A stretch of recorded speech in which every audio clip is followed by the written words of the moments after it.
Halo teman-teman semua, selamat datang lagi di Relaktivitas ya. Kali ini gue mau buka kacamata aja karena topiknya akan lumayan seru dan menyenangkan. Jadi gue harus benar-benar fokus. Kenapa? Karena ya ini bisa jadi salah satu pertimbangan menentukan langkah bangsa yang selanjutnya, anjay. Demi bangsa dan negara gitu ya. Oke teman-teman, gue persiapan aja buku, takut lupa. Ada beberapa poin yang gua nggak terlalu ingat, nggak ada tulisannya, cuman kayak justru ini mau gue nulis gitu. Oke, jadi ini bakal bahas tentang politik 2024. Ya sekarang udah kerasa ya hawa-hawanya, teman-teman udah mulai ngerasain calon-calon mana yang udah mulai berkampanye sebenarnya gitu. Walaupun ya masa kampanyenya nggak tahu udah dibuka atau belum, gue nggak terlalu ngikutin tentang kapan dan di mana atau seperti apa gitu ya. Cuman yang jelas sudah mulai terlihat masing-masing orang-orang yang nampaknya punya kesempatan untuk maju di 2024 sebagai presiden gitu kan. Ya kita juga sudah melihat bahwa ada beberapa bakal calon atau calon mungkin presiden sejauh ini yang bisa kita lihat. Yang pertama ada Pak Prabowo Subianto ya. Yang kedua ada Pak Ganjar Pranowo,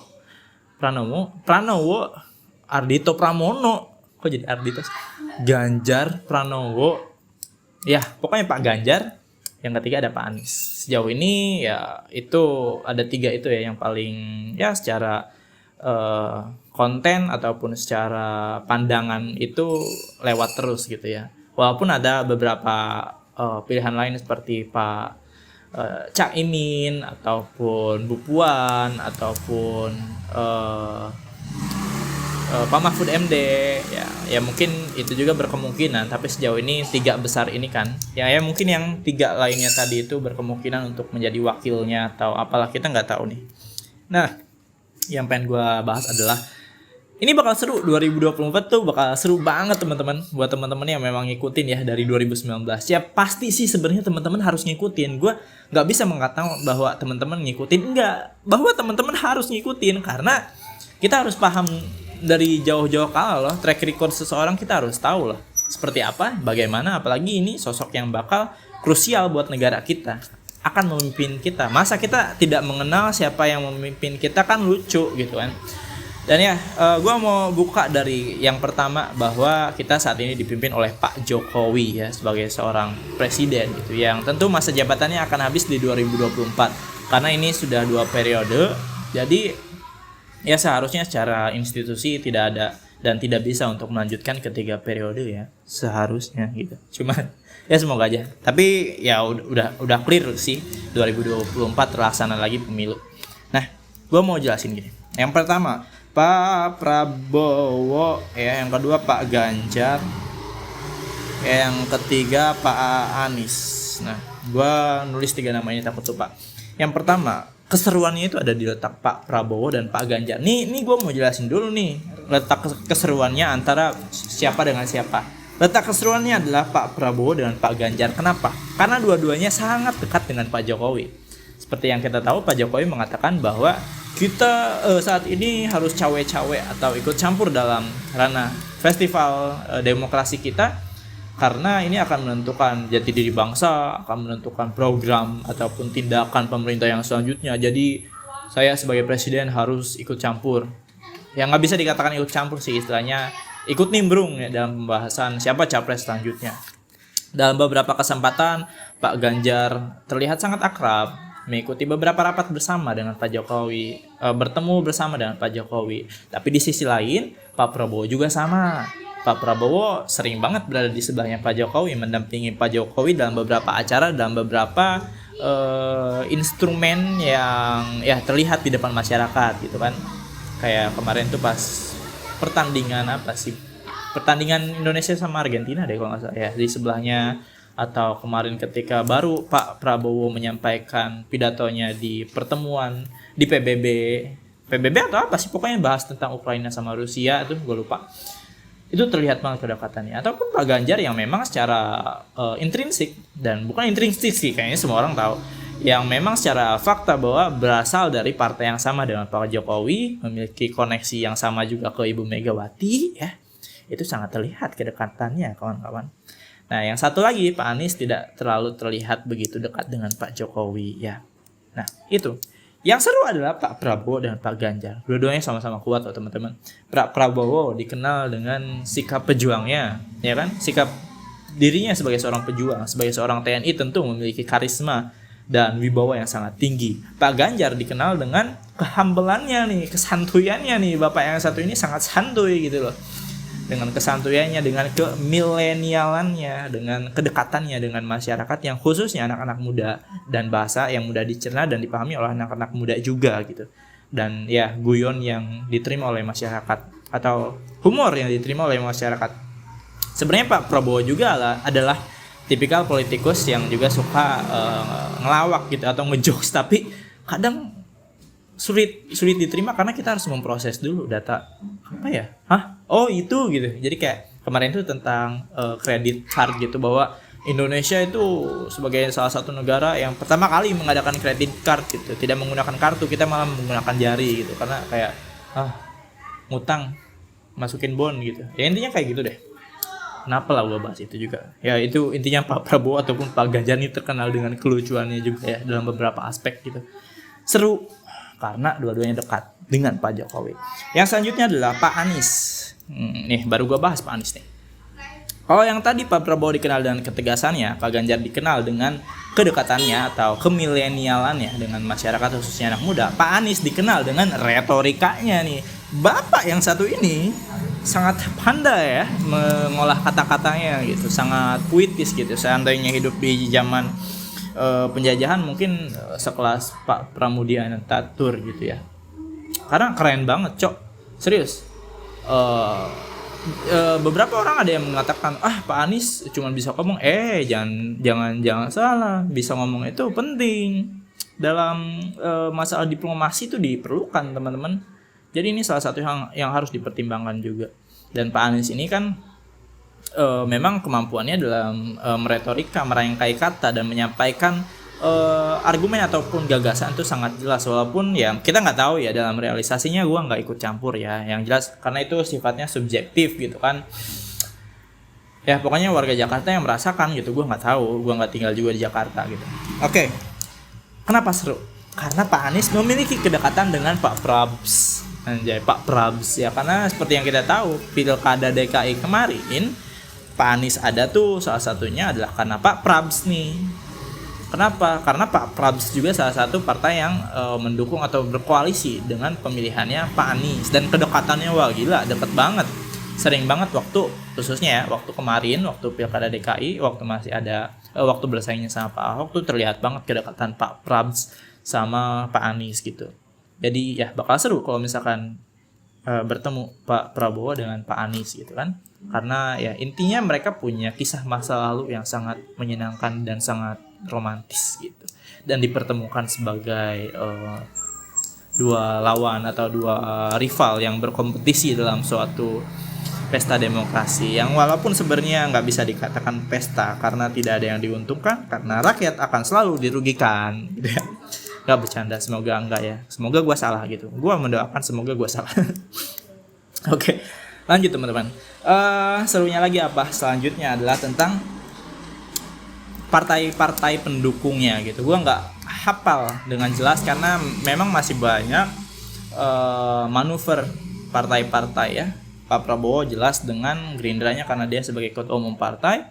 Pak Ganjar jelas sudah secara terbuka karena memang dia salah satu kader dari partai PDI, dan Pak Anies yang diusung oleh Pak Surya Paloh dari partai Nasdem gitu ya. Ini tiga partai ini aja sebenarnya udah overpower banget loh teman-teman ya, overpower banget. Ini tiga partai ini aja sebenarnya sudah cukup mendominasi untuk berada di kontestasi pemilu gitu. Dan ya mungkin yang menjadi penghalangnya adalah threshold 20% gitu. Threshold berapa sih? Lupa gue. Intinya ada threshold kan untuk presiden tuh harus dipilih oleh berapa partai atau berapa kursi yang dimiliki di DPR gitu kan. Gue nggak terlalu peduli, dan karena itu juga masih menjadi perdebatan thresholdnya apakah akan dihentikan atau dihapus aturan tentang threshold partai ini. atau enggak, tapi yang jelas ya gue nggak terlalu peduli tentang hal itu. Yang intinya ada threshold yang berasal dari 3 partai ini itu memiliki kekuatan yang cukup signifikan di perpolitikan di Indonesia. Nah yang selanjutnya kita dari faktor eksternal gitu ya. Kita dari faktor eksternal yang kemarin ikut merayakan dan meramaikan tentang kontestasi pemilu pilkada DKI ataupun pemilu tahun kemarin ya, saat kemarin adalah dari PA 212 ya, perkumpulan persatuan alumni 212 ya, yang suka kumpul di Monas.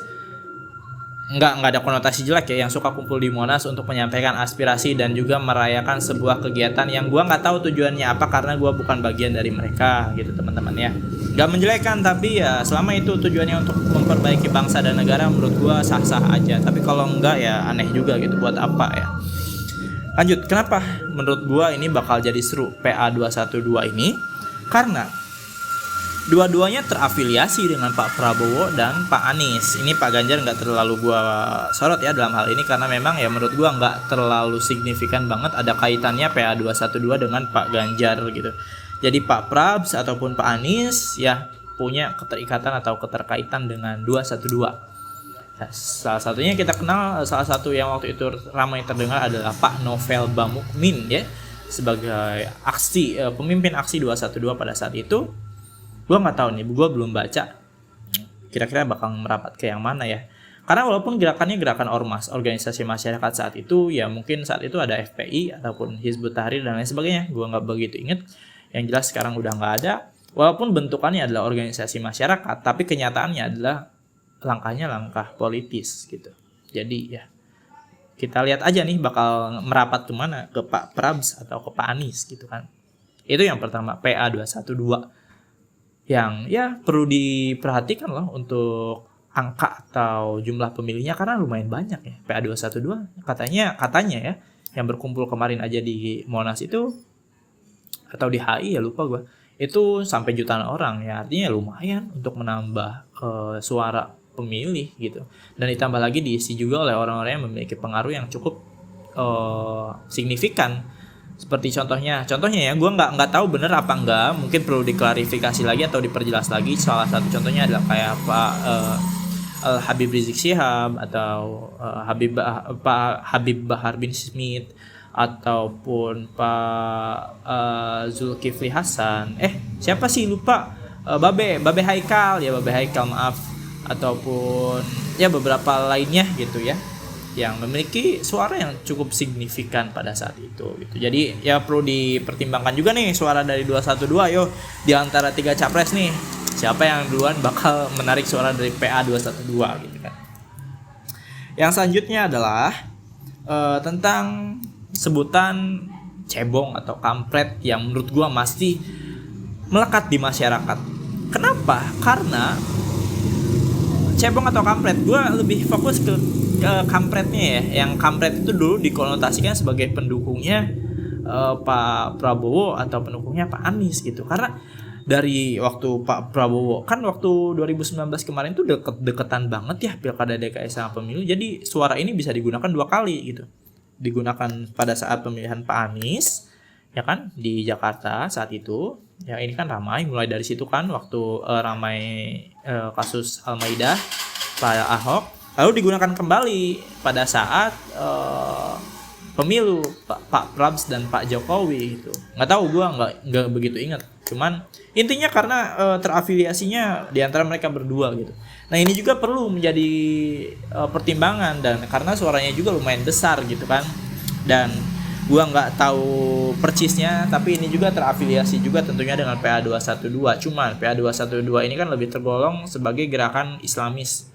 Ya kan, cuman kalau kampret ini kan gerakan yang menurut gua konotasi penyampaian atau generalisasi dari orang-orang yang dianggap mendukung saat itu Pak Prabowo atau Pak Anies gitu kan. Tentu ini perlu diperhatikan nih jumlah suara para kampret ini. Kalau misalkan memang benar disebut kampret ya, gua nggak begitu paham dan nggak begitu ingat. Kalau misalkan memang ada konsep kampret ini dan benar ya, jadi jangan dihakimi gue gitu. Cuman kalau ada, kalau nggak ada ya udah nggak apa-apa, jangan dipermasalahin gitu. Perlu diperhati. diperebutkan dan perlu diakumulasi suara. Jadi ini sekali lagi buat ketiga para capres nih khususnya, ya tolonglah, ini ada 2 golongan besar yang bisa diambil suaranya. Jadi kayaknya bakal cepet-cepet aja gitu, siapa yang paling cepet dapetin di antara ketiga ini gitu. Lalu selanjutnya adalah tentang pemilihan cawapres, entah mungkin capres juga gitu, entah akan dipasangkan dengan siapa, karena akan berpengaruh. Misal Pak Mahfud MD yang pertama kali sering dan menurut gua ya lumayan cukup sering terdengar gitu dibanding yang lain, tentu dengan kualifikasi yang jelas, dengan prestasi yang kebelakang ini makin bagus dan terlihat kinerjanya. Ini pasti menurut gue bakal diperebutkan banget kalau misalkan memang beliau akan mengajukan dia sebagai cawapres atau ya diajak sebagai cawapres. Jadi ini bakal salah satu pertimbangan kita dalam memilih juga. Yang selanjutnya adalah Cak Imin ya. Tentu terafiliasi dengan NU, sebenarnya PKB, cuman ya NU ya dikenal dengan ya perwakilan para santri lah istilahnya, atau para ulama khususnya dari Ahlussunnah wal Jamaah, Nahdlatul Ulama. Ya walaupun ya gue nggak tahu ya benar-benar dianggap sebagai suatu gerakan dari Nahdlatul Ulama atau enggak. Aku nggak begitu mengikuti tentang hal itu karena mungkin itu urusan internal ya. Tapi yang jelas dia mengakui karena memang ya secara latar belakang memang dari pesantren dan lain sebagainya itu terafiliasi dengan Nahdlatul Ulama. Ini juga perlu karena memang suara mungkin santri atau suara para pendukung dari ormas NU gitu kan, keluarga gue juga rata-rata NU walaupun tetanggaan sama Muhammadiyah, tapi ya kita berdampingan dengan baik gitu, itu banyak kan, jadi lumayan nih bisa mempengaruhi juga salah satu suara dari 3 kandidat capres ini. Lalu selanjutnya Mbak Puan yang nggak tahu ya, gue nggak begitu optimis Mbak Puan bakal diajukan, cuman kalaupun diajukan ini juga salah satu yang memiliki pengaruh yang cukup lumayan karena ya dia sebagai ketua DPR pada saat ini gitu kan, jadi punya suara yang cukup tinggi gitu, khususnya di area pemilihannya gitu. Nah itu ada beberapa itu ada beberapa poin-poin penting yang menurut gua ya bakal jadi pertimbangan ketika orang-orang memang memperhatikan itu. Nah, udah cukup banyak nih gue menjelaskan tentang ada 6 orang, khususnya ada 7 orang juga karena ada Pak Jokowi juga ya yang akan berakhir dan juga akan katanya cawe-cawe ataupun ikut campur ataupun ikut nimbrung dan lain sebagainya. Gue nggak terlalu memperhatikan hal tersebut. Yang jelas gue menyampaikan ini kepada teman-teman semua, khususnya teman-teman yang masih remaja ataupun beranjak dewasa yang sudah memiliki hak pilih. Ini adalah waktu kita dalam memilih pemimpin itu berdasarkan kualitasnya gitu, nggak lagi berdasarkan ikut-ikut orang ataupun berdasarkan yang ramai di TikTok atau Twitter atau yang ramai di media massa gitu. Ntar dulu pengen minum.